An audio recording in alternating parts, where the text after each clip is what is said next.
Welcome back to Pop Goes the 60s. I've got a special guest with me today, former Rascal and Rock and Roll Hall of Famer, Felix Cavaliere. Felix, thank you for joining me today. Hey man, I like the way you pronounce my name. That's excellent. Well, we got to go with the Italian pronunciation there, There and you go, especially in your town. Absolutely. Yeah. exactly. Yeah. So I understand you have a book out that came out earlier this year. Yeah, I've got a book I call a memoir of a rascal from And Pelham to the Hall of Fame. Yes. quite a ways from Pelham to the Rock and Roll Hall of Fame. And you're part of the Songwriters Hall of Fame too, and quite some others as well. Yeah, it's been a long career, and I'm happy to say, I got involved with a lot of these Hall of Fames, and they're interesting, they're fun, and kind of a select group, especially songwriters. I'm really happy with that one. Yeah, I want to talk about that a little bit because here on my channel, I've done a lot of delve into history of bands quite a lot. That's one of the main things I do is trying to create a little documentary on bands. And I always have to rely on the printed word and articles from magazines and my own understanding of their music. And what made you do a memoir at this point? Because you've had a lot of time, you could have done one. Is there a reason why now you wanted to do one? Well, yeah, it's interesting because what you were just saying, like you're referring to different articles and different kind of, internet sources for. We did a tour in 2013. Mm-hmm. It was called Once Upon a Dream, Oh, yes. and it was a Broadway show that the original guys, and myself did. And during that time, we did press conferences, and what I saw and what I heard, what everybody had a different answer for the same questions. They'd ask you questions about your past and about the group. Everybody had a different answer. That's really what predicated and kind of like made me want to, well, I better write this down, Mhm. because, I really believe that history is written by the last man standing or the last woman standing in some cases, Mhm. So that's what started it. Well, that's interesting you say that because I've tackled that topic of how to record history here on this channel, and mostly with the Beatles. And the way historiography really gets recorded when things start getting more accurate is 50 years past the time that it happened. So we're about that at that time now with the Rascals and all these 60s bands. Boy, that's And interesting. Yeah. and what happens is, so let's say every Rascal wrote a book like you're doing, a memoir. Which one would we go by? Well, what happens is you don't go by just one. You have to sift through everything. And Wow. you may not get to Wow. the actual absolute truth, but you get pretty close. And because Wow. like we know with the Beatles, there's all these stories, and some of them we find to be myth after years. And sometimes new information comes to light. They say, well, this isn't accurate. Just like the Get Back thing we just saw last year. Did you watch the Yeah. Beatles Get Back? Yeah, I saw some of that. Yeah, and that completely explains everything. When when we first started, they used to be in the old days, before internet, of course, newspaper magazines would Mm-hmm. come out, and then teen magazines would come out, and then Rolling Stone came out. And during that period of time, a lot of people wrote a lot of articles about us. Mm-hmm. And what I noticed, here was the kicker for me. When I saw I think it was the New York Post, it was a columnist that said, Dino Danelli, drummer for the Rascals, is taking opera lessons. That's when I knew. That's exactly what I knew. This is a problem. You know, Dino was not a singer in the least. So I said, aha. So this stuff, it can be really like fragmentedly as far as the facts. And I noticed that over the years, a lot of those fragments became knowledgeable. I mean, like became like history, became like known. And there's an old adage about you say it enough times and people start to believe it, including the person who said it. Mm-hmm. So it's really interesting because I mean, you've done a lot more work than most people do. Sometimes I get interviews, the people ask these questions. I say, where the hell did you hear that? know, you know, it's just, I mean, some of it is important and some of it is trivial. So you got to Yes. take that in consideration. Well, I think that's part of the main thing is what are the important things, and let's just kind of deal with those. And here I'm a generation after you anyway. I did not live Mhm, through the time, so mhm. before the internet, I would always go to record stores and go through the bins, and that was how I learned about bands. There was almost no books written about '60s bands at that time, very few, and what was written was very thin. And then you had in the '80s, there was started to be a bit of a revival. So magazines started to come out and I started to build libraries of stuff, but even that was laborious. And just because it's in print, once it is in print, it's really hard to erase it. And we have with the internet now, this copy paste mentality. It's getting, I always suggest that people read actual books because anybody can write something on the internet and repeat something. And Oh, it for really takes a sure. lot of work for somebody like myself to try to put something out there. And I've Yeah, been wrong. I've made some mistakes as well. But you can footnote those and you can, right. there's things you can do but there's always, we find there's agenda within band dynamics, and you know how it is, Felix. Absolutely. It's like life.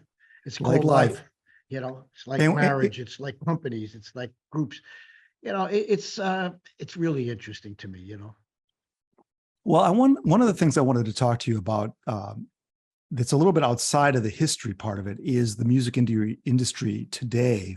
Oh boy. Yeah. Because I think that a lot of fans like myself and people who are not in the industry don't understand how, and you as a Right. songwriter who owns some of his own publishing, went Right. from the analog days into this, '60s and '70s, into the '80s when we went digital with CDs. And then after that, we found ourselves listening to downloading from iTunes. And now we Exactly. have streaming. And my Correct. understanding is that typically the artist gets less and less money with each change of format. Well, the artists and the writers and the publishers, Mm, all of us, all of us. You know, uh, you could write volumes about I guess you call it pilferage. Like if you own a department store, you write off 10% for, people stealing. yeah. Well, the music industry, unfortunately, has a pretty sordid history as far as that's concerned. You've got to take into consideration where the money goes, and if you trace it, you know what I'm saying. By the Hmm. time it gets to the artists, the writers, the publishers, a long time. For example, when you get your royalty statements from, let's say, for example, ASCAP, well, Hmm. that's already from the year before or the quarter before or 2 quarters before. It's not current. So there's always a backlog. Now, what happens to that money in the meantime? Well, it sits in somebody's bank account, whether it be a company's bank account. It accrues interest. Yes. It's very interesting what happens, Hmm. and the difference between then and now. Well, if you take, for example, Tommy James, good friend of Hmm. mine. Oh yeah. I don't know if have you interviewed him? No, That but would I will be doing a band history on his band very soon here Yeah. because he's a great story, the whole Morris Levy thing, You know man. the story, correct? Hmm. But you see, there's a lot of interesting points here. But the bottom line is, I think it was in the '80s or maybe even the '90s when Morris Levy passed. It was kind of the first time that Tommy got a decent check.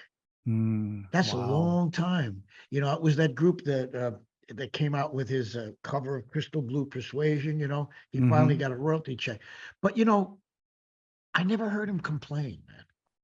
A lot of artists, they're really they bitch and moan about, oh man, I got screwed here, I got you. But Tommy, to his credit, says, you know what? I'm still known. I can still work. I have a name. I'm doing okay. I can't complain. And he See, brings, I respect that, man. yeah, and he I brings really joy to people. I respect that. Instead of like, oh man, they bumped me up, and like that's the norm. Tommy's not. He's exceptional, Mm, and hmm. like if you interview him, I'm sure you'll hear that. Okay, well, that's good to know. Maybe I'll have you put in a good Yeah, word for me.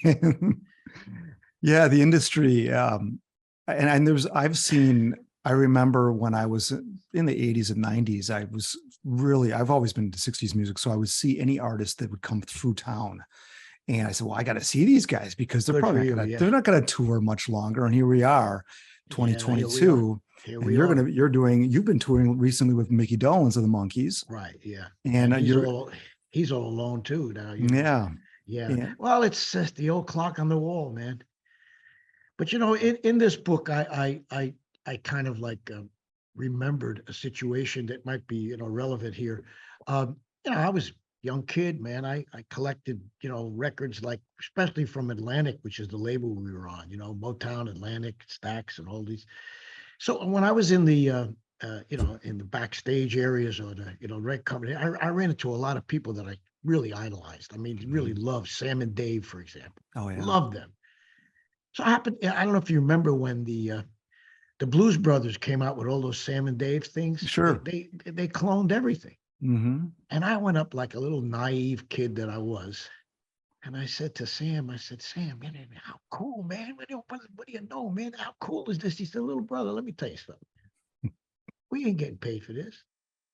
I said, what you talking about? They're taking your, I mean, okay, maybe they're not your songs. No, they're not our songs. No, we didn't write them. Oh, well, they're taking your style. They're taking your inferences. They're taking the whole chart, the whole music, the whole array. Don't work like that, little brother. Hmm. Well, that was the first time that somebody threw, you know, cold water in my face. And I said, aha, I see. Mm-hmm. So it's not what it looks like to us that have all the records, the 45s and the albums and the collections. It's not like Mm-hmm. it's not going in your pocket there, my brother. So I kind of got the message then, you know, that you know, but I mean, I also was aware that, you know, you have to kind of look uh around, you know. And there was a book out in those days, which before we had a manager, I kind of ran the group. I was called This Business of Music. It was written by a couple of, I believe they were lawyers, and it's been around for, you know, centuries. But I mean, it's got everything. It's got contracts in it. It's got, like, you know, everything you need to know about the music business. So you kind of know that you got to protect yourself, you know. Yeah. Well, when streaming came, well, as each of these formats changed, you know, we went from disc, you know, we went from, like, you know, 78s to 45s to LPs, you know, then we went into the tape, you know, and then we went into Mhm. the what you call the CDs, and then the DVDs, and now streaming. Well, the interesting thing is that a lot of the old contracts that these artists had did not make an inference, or did not make they didn't allow for these new technologies. Right. So all of this had to be renegotiated, you see, because they weren't there. You know, if you're going to make X amount of dollars or X amount of cents, you know, from, you know, a 78 or a 45 or an LP, that doesn't compute, you know, when you Right. start talking digitally and CD. So uh, unfortunately, the powers that be, and I'll call them gonifs because there was a lot of them around, you know, they just, they took advantage. Yeah. So the people who had good attorneys, who had good, you know, sense, that hadn't sold everything that they owned, maybe they did okay. Yeah. But unfortunately, the streaming really kicked it into a bad situation in terms Yeah. of the royalties. Yeah. For some reason, I don't, it's amazing because I know that when we went from LP to CD, to make a CD, which by the way cost twice as much as an LP, to make a CD is probably cost a fraction of what an LP cost. And that money did not go to the artists or the publishers. It went somewhere other than them. So it's now there's no packaging. You know, why can that money not get down to the artist? How is that possible? But the nature of the business is such that, well, you know better than I do. No, I tell you the truth, you know, like I don't know better than you do, because, like, you know, when I look at the world that it is now, and Mhm. it's constantly changing, you know, to quote some lyrics of mine, bars, uh, I don't really know what's going on with this. This is very strange. You know, if you look at, you know, if you really want to dig into it and you want to do some real research and find out who owns what, you know what I'm saying? Like, if you Mhm. find out who owns Spotify, for example, You Mhm. know, I mean, we kind of know who owns Apple. We kind of, well, the public owns it now. I mean, I guess I don't know. And then there's that title. You know, we kind of know who owns that. But I mean, the deals that they make, we're not privy to. We don't know the deals that they have. I mean, Mhm. what part does a record come? So it's very very convoluted, and it all goes to one premise, which a dear friend of mine wrote this song called "It's Not the Money, It's the Money," and it's so true. You know, I Mm, mean, it's sad but true. yeah. Well, here we are. Fans don't think about the money as much, and I Exactly. think one of the great things is that when you do go out, and you can hear the cheers. People love hearing these songs, and there's a connection with the fans, and that has not changed. And there has been a resurgence of old music Oh digitally yeah. now. Younger people are starting to buy it, and that's one of the things I want to do is to continue to educate people on this old music. Well, I noticed the title of your program is that, and I think that's really something that I appreciate and great gratitude. Oh, I lost you there. There you go. Mm, Um, it's important to know, history, and history of music especially. I think is important. Uh, Interesting thing in the business is that a lot of the people who are now in charge of major corporations and booking agents, they weren't even born. you yeah, know exactly. so they have no idea of what happened 50, 60 years, a long time. You Yeah. think, we're very fortunate to still be heard you Yeah, know I think so too. And I've always been in the minority. I've always liked eras that weren't of my era. So the 60s has been one of them. And great, some of the greatest music ever written, in my opinion. Well, I think you're absolutely right. I think that the renaissance of American music certainly was in the '60s. There's no question about it. Mhm, And not only American music, I should say world music, because the Beatles certainly had a lot to do with that, and mhm, Stones and Zepp, and all the great things that came out. But I think that's one of the reasons the music was really good in in mhm. that decade. Well, let's talk a little bit about your band, the Rascals. I know that there's been a lot of talk. There's been books written on you guys, and I want to just go through a couple points here that Sure, some of you probably have heard these questions, some perhaps not. But one of the things that I've always struggled with was that name, the Young Rascals, and I know that you sure, were saddled with that young in front of your name, and you guys must have been thrilled to get rid of that after four absolutely. albums. Well, you got it. Yeah, basically what happened was we were traveling.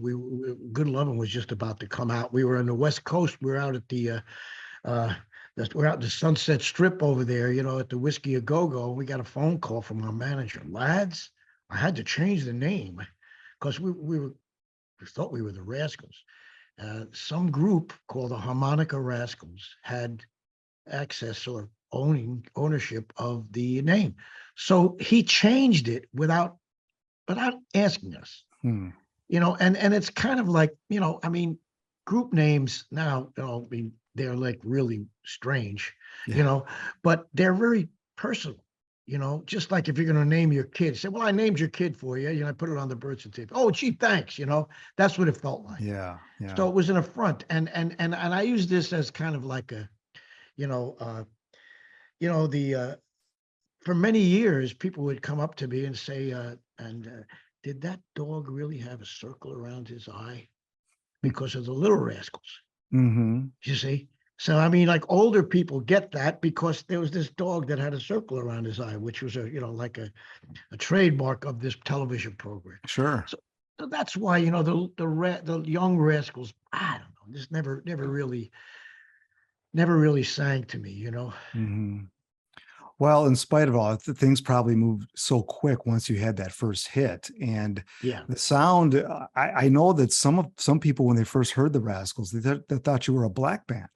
Right. Includes Otis Redding, which I also have that in my book. Mm, Atlantic was a different kind of environment. Atlantic was not a corporate environment yet. mhm, They had not become Warner Brothers. mhm. And so everything was really kind of like intimate and personal, and like like artists would come into New York, and they'd come into the building where Atlantic was housed, which was just a floor just was one floor of a small building on 59th Street, I believe it was. And Otis came, knocked on the door, and he said, "Oh my God, they are white." Like, that's the kind of environment Atlantic had. But yeah, we were very, very I was kind of thrilled to be on Atlantic Records. Half my record collection, if not more, were Atlantic Records, and we were the first white act on that label. Oh, that's right. Yes. One of the things of all the bands in the 60s, you guys were one of the most fortunate ones to at least have the wherewithal to negotiate some of your own. Well, essentially, you produced yourselves. Right. You had creative control far Correct. more than most of your contemporaries. Oh yeah. Well, that was the plan. I mean, I had a lot of arguments with the band about that because, like when the record deals started to come in, nobody would let us do that except Atlantic. Mhm. And my premise was this: look, you like what you hear, right? Give us a shot. Give me a shot. I mean, because why should I? And believe me, one of the major uh, uh, refusals that we had to do was to a person that I totally idolized, which was Phil Spector. Mhm. I mean, he wanted to produce us, and I said, "Oh my God, I I got to say no to Phil Spector." I mean, he was like magic. However, we wouldn't have been the Rascals; we would have been the Phil Spectors. Yes. His production was so overpowering, that there was no, Paul McCartney kind of, escaped that to a degree, with his hit that he produced for him, the long and winding road, you Yeah. know. And I think George too had some things with Phil. Hmm. But I wanted that to happen, Hmm. and this is where good fortune comes in, because you have to have a good star shining over your head to make it in any business. I'm pretty sure, But they put into the studio two absolute gems to work with us: Tom Dowd Hmm. and Arif Mardin, Mardin. Hmm. Two absolute geniuses at their particular. In Tom's case, he was an engineer, became a producer. In Arif's case, he was an arranger who became a Yes. producer. So we had really, really, really a good environment to make good music in. And Arif Mardin he was kind of young at the time because he became really huge later. I mean, he produced like Bette Midler, Barbara Streisand, Diana Ross, Queen, Patti Keep LaBelle. going, man. Yeah, I mean You're gonna have a Aretha, long. Hall and Oates. Yeah, This guy was he was something else, man. I mean, I loved him. He was so wonderfully talented and positive about music, period. And I don't think it's kind of like having an encyclopedia or your own internet right in the room. You just ask, just run something by him. He could figure it out and do it musically. And one of the things that's great about, I suppose, being at Atlantic was part of this, was you kept your grittiness, because most bands like Spectre would have ruined your sound. Yeah, I mean, like I say, that's exactly the reason, that's is it. Well, we were able to evolve. Yeah. See, that's the nice thing that Atlantic offered us, was we had free studio time. I mean, we could literally live there, as long as we kept making hits, they weren't going to throw us out. And as a result, as we started, learning to record, because you have to learn that. It's a whole process. It's very different, as you can tell from Hmm. live performances. And then as the music started to kind of grow, because the contemporary music that was out there was done by the Beatles and Stones, and I mean, they were pretty good, man. And so, if you want to have hits in that, and then Chicago came out with the Horns, Blood, Sweat, and Tears, and it kept going and going and going, and you either adapt or you're gone. So we were able to grow, and that's one of the things I always will thank the Atlantic family for. Yeah, clearly they did right by you guys, and your sound, it pretty much, even though you matured over the album to album, I mean, you guys had a unique sound, and each individual player brought something to it.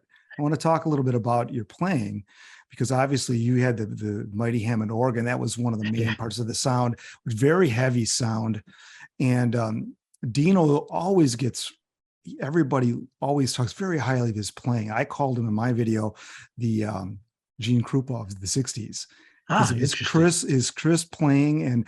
But what did, in your opinion, what did he bring that other drummers didn't bring at that time? Well, two things. First of all, you see, you hit it right on the head, because when I was able to find him, and the story about that is, I had a girlfriend at the time who said, "See, I know a great drummer." I said, "You do, huh?" I said, "Well, you're a bank teller. What the hell do you know?" But she showed me uh, at this place called a Metropole. And the Metropole was a place in New York City that had an open window to the street. It was on 7th Avenue Mm. in the 40s. And 40, 47, 40, something like that. But anyway, it was for big bands. It was for big bands like Gene Krupa, like Louis Bellson, like Buddy Rich. So Dino was in that environment. So Mm. he learned all this stage presence, and because of those bands, the drummer was the leader. So when you're a leader of a band, you have to put on a show. You got to put something on besides just hitting the drum with sticks, unless you're doing jazz. So Mhm. he learned from these jazz musicians. So you hit it right on. So I heard him play one song, and I just couldn't believe it, because he put on a show for that one song. It was a song called "I Who Have Nothing," Mm. you know, and it's a slow song, but in between the beats, he was throwing the stick up in the air, catching it with the other hand, twirling it. It was just, but he never lost that groove. Yeah, he So besides having the groove, he had a show. very slick and yeah, very true. Well, I want to talk a little bit about Gene's playing because as a guitarist, and you didn't have a bass player, you played bass pedals, I Originally, assume, right? correct. Yes. Okay, so Gene really had to carry a lot of those low notes. He did a lot of power chords, and his guitar playing was always so dirty and gritty, and really helped make that sound blacker. Yeah, Even though he was the whitest guy in the band, I mean, he made it sound blacker. well, that's the interesting thing, is that he came from Rochester, New York, in terms of his musical beginnings. Mhm. And he really was not into the R&B world at all. He had a group called the Unbeatables, which was a Beatle clone, kind of like Mhm. offshoot of that. And if you listen to him, and you kind of like, he also has a book, which is an interesting book. I'll tell you, his perspective is is really unique. Mhm. uh, he was more into rockabilly. Okay. He was not into R&B, but when he came to New York with these three Italians, he got hooked up with, uh, he developed a style, and I don't know if anybody else had that style prior to him, because it just fit into what we were doing, and it worked. Yeah, sure did. And now Eddie didn't really play an instrument other than percussion instruments, but his voice, I guess, was his instrument. He had Correct. quite a voice. Well, he was a singer, and he was also a front man, a stage man. He had a great personality. The women loved him. The girls loved him. He danced, he sang, he was funny. But I can never convince him to learn an instrument, because, he said, "Why don't you learn bass, man? We could use a bass player," But, basically, I really wanted him because of his voice. Yeah, and together, you guys had a really formidable harmony. Well, he and then his brother later, like would join us on the records. His brother David, who used to be with Joey D and the Starlighters. He Hmm. sang a lot of the backgrounds. And seriously, the harmonies that we had together, the three, uh, I really missed them. That was fun. They were Yeah, great. I enjoyed singing with them. It's just so interesting what happens, to a winning ball club. If you're winning the World Series, darn it, keep playing, man. Don't interrupt it. Keep going. And unfortunately, we couldn't. well, and you mentioned David, and I always like to bring him up because I thought his voice really added another great layer. Did you guys do a lot of vocal overdubs in the studio, or was a lot of those vocals recorded live? You couldn't do vocal overdubs. We only had 8 tracks. Hmm. I mean, we were, as a matter of fact, Atlantic and what's his name, the guitar player, Les Paul. were the only ones in the world that had 8 tracks. Everybody else, Beatles and all those people, they had 4 tracks. So the word overdubs really didn't exist that much, Mm, because what you had to do is you had to fly things over to leave a track open to do overdubs on. And mhm, then, of course, there was a loss of signal, of sound, of mhm, quality every time you flew it over, to, reduce the 8 to 6 or to 4 or to, you had to that's where these old time engineers excel. mm. They were just so good. I mean, George Martin and those people over in England, they had 4 tracks, man. They did all that on 4 tracks. Are you kidding me? That's ridiculous. We have thousands of tracks now. You can infinitum put music down onto a computer. So yeah. But as I say, we rehearsed a lot in the studio, and then we pushed the button and recorded it. You couldn't really change many things because you just didn't have the room. Mhm. Well, that's, I mean, you had to get it right. You had to get it right. And the guys that you surrounded you, O'Dowd and Martin, they were, I'm sure, huge in making sure that sound got to be what it was. Oh, absolutely. And the thing is, there was no auto tune in Mhm. those days. So you either did it or they brought somebody else in the room. Yeah, that, You that's know, that's why I love the old singers. I mean, the old time singers were just phenomenal. yeah. Now, I've always wanted to ask this. Now, was there any talk of having David actually join the band as an official Rascal, They never. or adding a bass player? Well, we always were looking for a bass player, but no one ever. See, David was from a different musical generation. You know, he was more like an offshoot coming from the Sinatras and Yes. the Vic Damones into Hmm. the so-called rock and roll era of the 50s. You know what I mean? He wasn't Sure. a 60s guy. He Okay. didn't dress like us. He didn't have his hair like us. He didn't think like us. He sure sang like us. But you know what I'm Hmm. saying? So we really never really, thought of bringing him in. I mean, I don't know if it was ever brought up, legally or whatever you want to call it, professionally. Hmm. Bass player, we just couldn't find the guy. Hmm. We couldn't find someone. Uh, One of the reasons uh, white bass players were hard to find in those days. Hmm. And by that, I mean, yeah, they played, but they didn't play what we were playing. So we really needed to have somebody like, we ended up having Chuck Rainey Sure. and these monster bass players, and they just Hmm. weren't available to us. I mean, like I Sure. said, we just couldn't find them, and by the time we stopped looking, we were already known. So, we stopped looking and just kept going with the bass. The bass was Hmm. adequate before, we're talking a long time ago, man. Stereo came in. We were Hmm. recording in mono. Sure.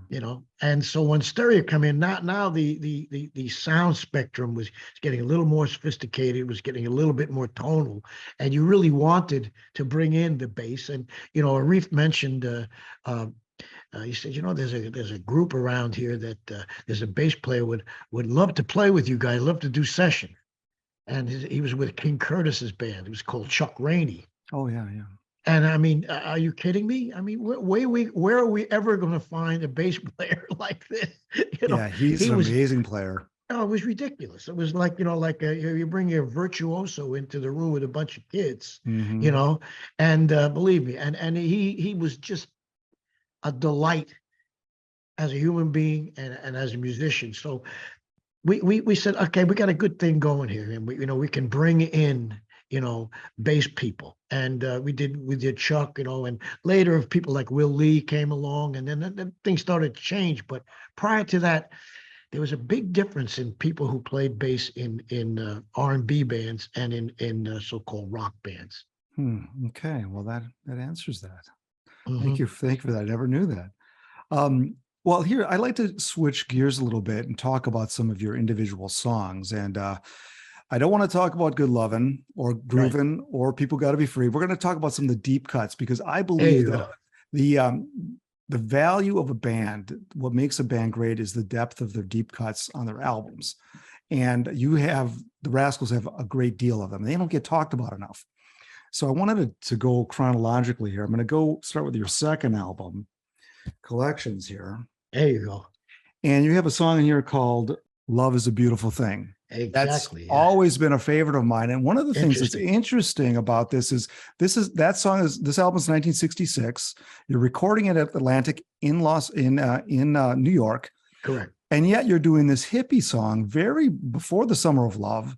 And you were kind of out in front of some of that hippie stuff, even as New Yorkers. And I don't know if anybody's ever really talked about that, but I thought that was rather interesting. Well, that's just what came out of the box that day. It's one of the few songs that we did write in the studio. You know what I'm saying? Because it was a riff that I had, and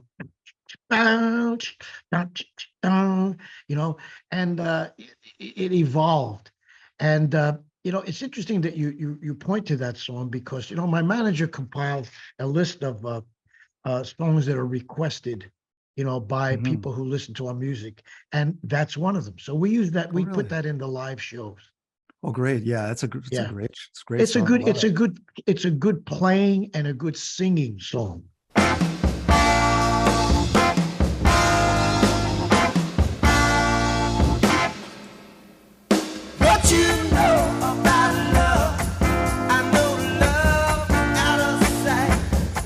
Well, next song I've got here is from the next album, Groovin', 1967. So this is kind of getting obviously into things were changing. You came back from England and things were very colorful here in the States.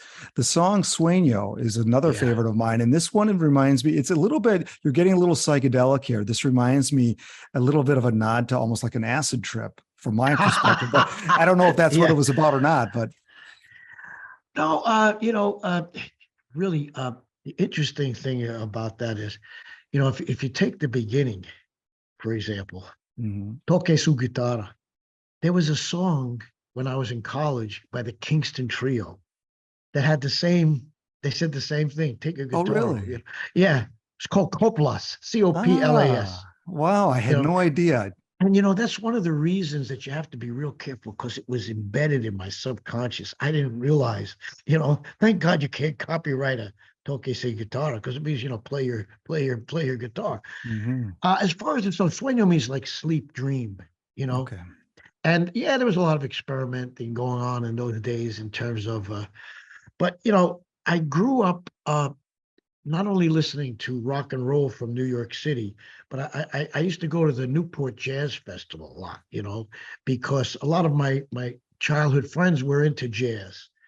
So that was kind of like, like when we used to listen to, the flutes, Hubert Laws and people that, like even some of the jazz guys like Coltrane and that they had these Pharoah Saunders and people like he just passed around gold, but they had like these kind of like Latin grooves going under their music. So that's where those things kind of came from. Because you incorporate some Latin, a lot of Latin, and you did the song Groovin'. I think you did a Spanish version of that as well. Well, we did a couple of versions that was interesting. The basis of the song, is a Latin a groove is called a bayun, which is like the Congo. And living in New York, I mean, basically, there was always a Latin community there, and the Latin music. It's just infectious. I heard many times some of the Latin bands that were around that were just awesome, but we were asked to do, like, for example, with Groovin', little by little, the record industry was moving overseas. It took quite a while for Atlantic to get overseas, because they were not Warner Brothers yet. They were like, this is another story that basically, when Zeppelin joined Atlantic, they were Warner Brothers. So they were all over the world playing Zeppelin. We had different record companies in every country. Okay. It was really difficult. So a lot of the record companies, they wanted to reproduce, Groovin' in their languages. I see. So we did 4 of them. We did Italian, Spanish, French, and German. Ah, German. Unfortunately, Wow.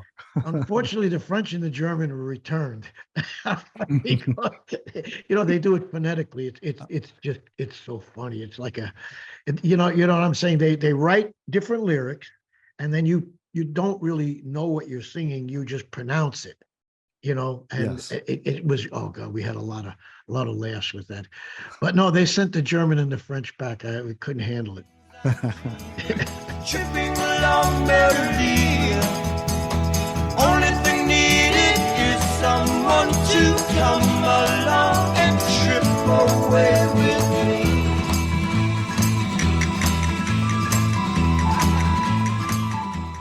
All right. Well, next song here I've got off of Freedom Suite, the double Yeah. album, and one of my favorite songs. This is you're getting a little back to the R&B groove, and that's a Hmm. song called "Of Course." Oh yeah, of course you can. Yeah, That song, I just yeah, love that yeah, song, and it's just a great. I mean, it's almost like it's about a woman, obviously, yeah. and I would as a young man, a lot of people as we get older, I think we forget about how a lot of the inspiration for songs are women, as Oh a young yeah, man. And absolutely. that is obviously one that maybe you lost out Absolutely. on. I don't know if you care to No, elaborate. absolutely, absolutely. I mean, that's just your experiences really come out in your work. I mean, all of the love songs, were about one particular person that I was engaged to, and I was supposed to marry until "How Can I Be Sure" came up, and then I decided I Mhm. was too young and she was too young. But no, they were all about love, and songs like, of course, you know when you have a band that can play funky or whatever you want to call it. Now we have loops. Yeah. We Mhm. make music on a computer. We grab a loop, but there were no loops then. You know what I mean? Like I say, you had. Well, I had a great drummer. I mean, there's nothing that I could put over there that he couldn't play the heck out of. So we come up with this groove, and he played it. Well, then it's certainly easy to write a song when you got a groove, man.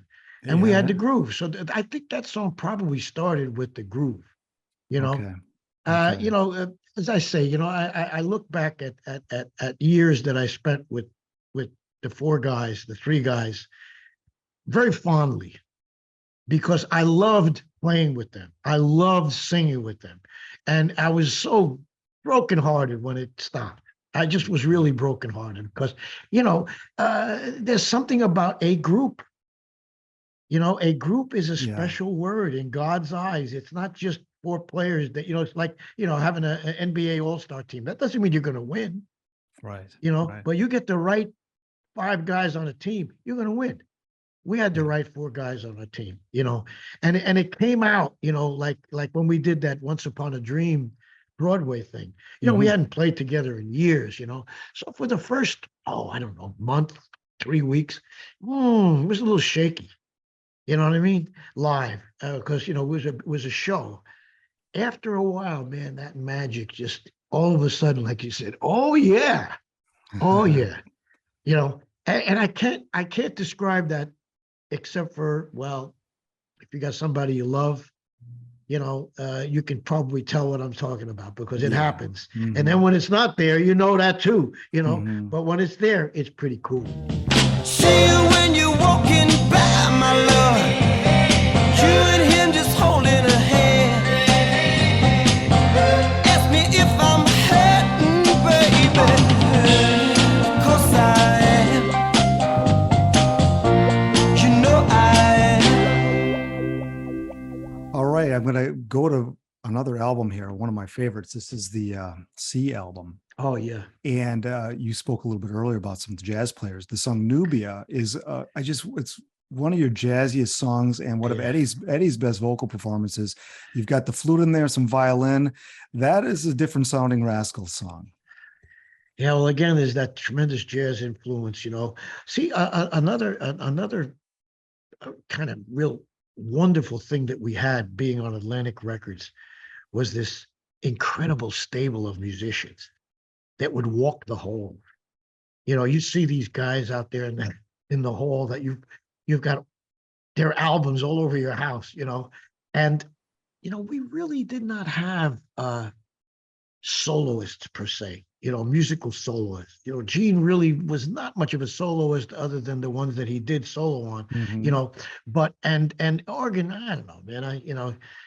It can't cut through like a horn or a flute or like a you know so these people would walk around and I mentioned his name before, Hubert Laws, and I said, man, would you like to come in and do a song or two with us, because it's a music kind of genre that I always really adored, is that kind of like jazz kind of feeling. But you got a soloist like that. King Curtis was another one. I mean, Mhm. he would. Oh my God, these guys are like unbelievable talent walking those halls. Well, come on in, man. Come on in.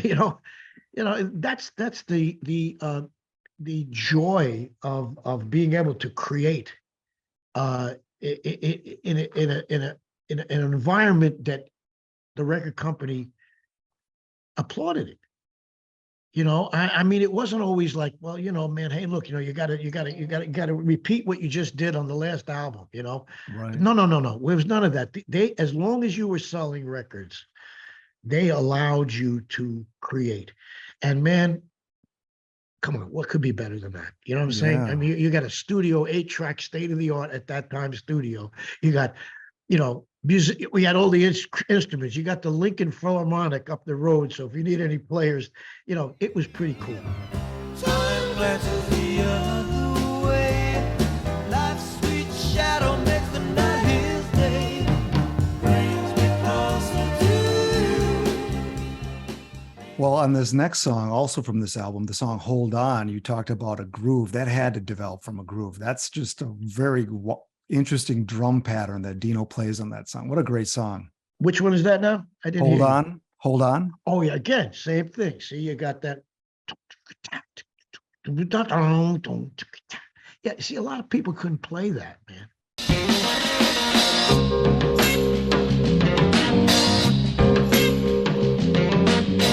Hold on, I'll tell you in a minute. They couldn't do it. And then you throw somebody in there on the bass that can play it, you got a good groove. Yeah. I mean, see, nowadays everybody's got these loops, man. It's cheating. I mean, like I say, because like you didn't play that. somebody played it and you just sampled it. Or they sampled it and you're using it, but we had to play it. Mhm. And so like, it's nice to have somebody that can do those things. If you're hearing those things and the drummer or the bass player or the whatever guitar can't feel it, you got a problem. Yeah. Yeah. Well, speaking of playing it, I've got the last song I wanted to talk about is from Peaceful World. This is your Oh yeah. last album, and this doesn't get talked about too much because the hits were drying up by this time. But you have a song on here, the song Peaceful Feeling, which is one whole album side. I typically would stay away from the album length songs, but it was just in vogue in those days. But what you guys do here is it's so mellow. It's not like a jam where people are trading off solos and trying to out solo each other. No, It's just a very mellow groove throughout the whole side. I think it's one of your better songs. Well, it's interesting because we took a lot of flack for that, but there was a transition taking place. First of all, the group broke up, so Eddie wasn't on that, and Gene wasn't on that, and it was. Second of all, the music industry was changing from what had been an AM to an FM, and we made our hits on the AM side of things. And then these groups came out that started to play like these long, kind of solos, et cetera, et cetera. Mhm. And FM radio was playing. It was also stereo, AM tried to be stereo. I don't know that it ever succeeded. So it was a mono stations. Mhm. So now I wanted to make the transition over to the FM world. I also wanted to I just wanted to be free. I wanted to be freer, that we were a little confined. When you do have a group, even if you're producing yourself, you have a obligation to let the group play. I mean, Mhm. obviously, you can't say, well, Mhm. But when the group wasn't there anymore, now you can open up and really let your hair down. Well, Clive Davis was not too pleased, because he did a whole side of it. But I wanted to do that. I wanted to say, hey, look, we got some pretty good musicians here, man. I'd like you to hear them. Yeah. Because see, there's a lot of restrictions in the AM radio format. Time. You didn't have 4 minutes on the radio. You got maybe 2.5, and it's got to be 2.5, or they're not going to play it. So you got to cut it down, And the only one that I really ever knew that made that not happen was Bob Dylan, Like a Rolling Stone, because it was like a 10-minute song, but all they did was fade it out. But you had to do 2 minutes and 30 seconds. You had to have, you got to fit into the format. Well, as AM kind of drifted away and became AM, that format changed. So I was trying to adapt.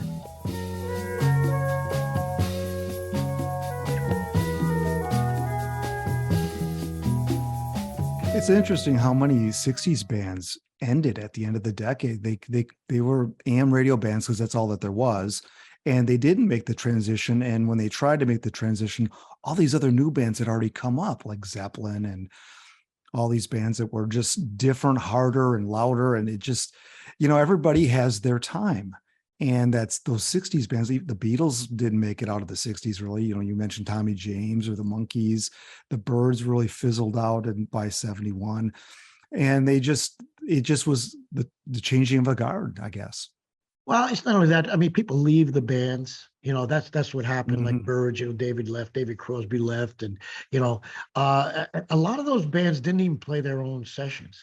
Yeah. It's historic, like Beach Boys, and they had these great session players from the, what do they call it, the Wrecking Company, or something like that. Yes, the so-called Wrecking Crew. Yeah, we played our own things, and we were proud of it, And I don't know that.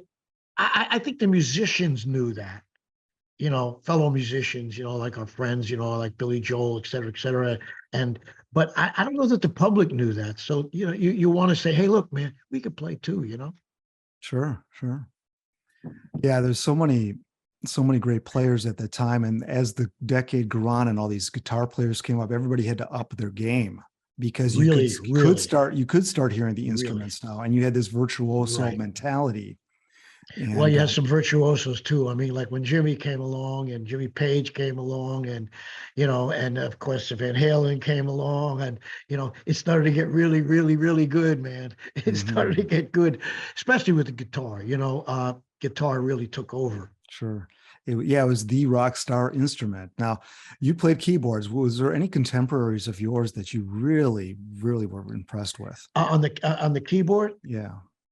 Oh, yeah, quite a few, I mean, like Billy Joel, Elton John. I mean, these guys, they still are, and then, there was a lot of organists, like my friend from the Vanilla Fudge, Mark, sure. Mark Stein, huh? Yeah, Mark. Yeah. And, people would come along, and of course, in the jazz world, there was so many, Jimmy Smith, et cetera, but, the keyboard really, other than like an accompaniment instrument, like Elton plays, like Billy plays, really doesn't scream at you, and the music, when it comes to it, you want to scream a little bit. So we have guys like Rod Argent come along, who started to, play stuff, and now you got synthesizers coming along. Now that was a big step for us, because, we could never bend a note. You can't bend a piano note. Yeah. You can't throw a pedal on a piano.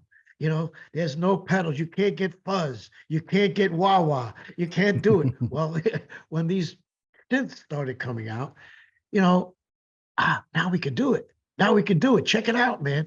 But it took a while. It took a while for Moog and RMI, and then, of course, Korg and Yamaha, et cetera, to come along.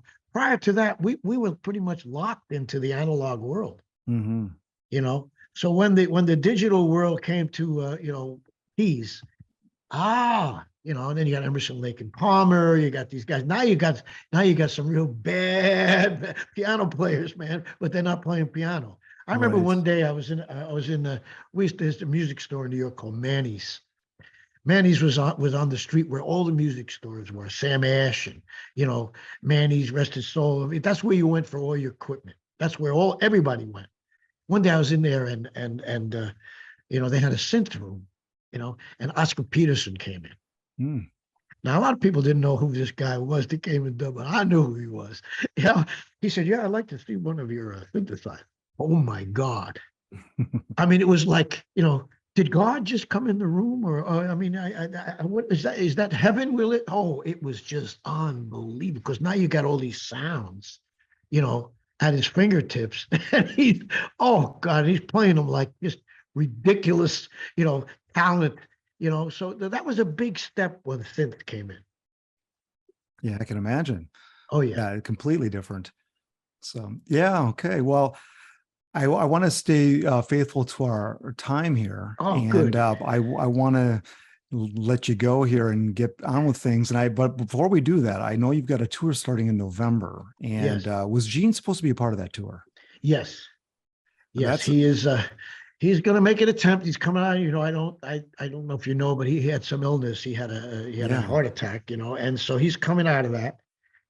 He really always loved to work. I mean, he's like a Mhm. ham. I mean, you got to pull him off the stage. So we're looking forward to him coming back to work in whatever shape he's in. Come on in and rock. He wants to do it. We're going to start rehearsing very shortly. I think next week. And with the grace of God, hopefully he'll be able to do it well.